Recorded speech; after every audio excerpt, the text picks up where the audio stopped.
in that cycle, I screen for, I'll just call it NSW Undersea. They've changed all the numbers and do all changed all the names around, but the NSW Undersea is the entity, really small, really niche. Again, I'm not going to get into the tactics at all, but we have like nuclear submarines all around the world.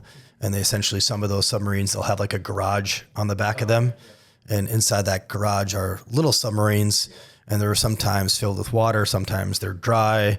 But depending on what that submarine is on the back of the nuclear submarines, it provides just a really small infill platform to go do some really important stuff. Yeah. Everything that you're doing is in the extremely high political risk. Generally their intelligence, they're not, SEAL Team 6 or development group, whatever, going to go.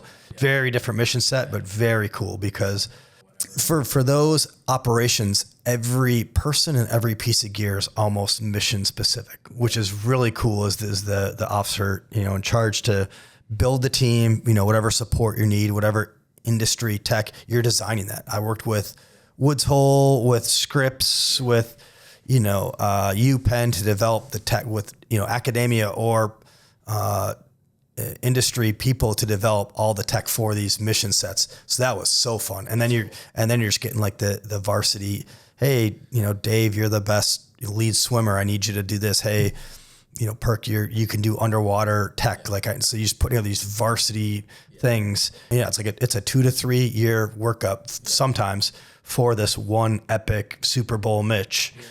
And then you either put up the W or you don't, but you kind of have to put up the W, because if you get compromised, it could be nuclear holocaust. Yeah. I mean, everything you're doing in that environment's against near peer great power, China, North Korea, Iran, Russia, like that's the stuff you're worked on. So you can't screw those up. So really high stakes, but super fun.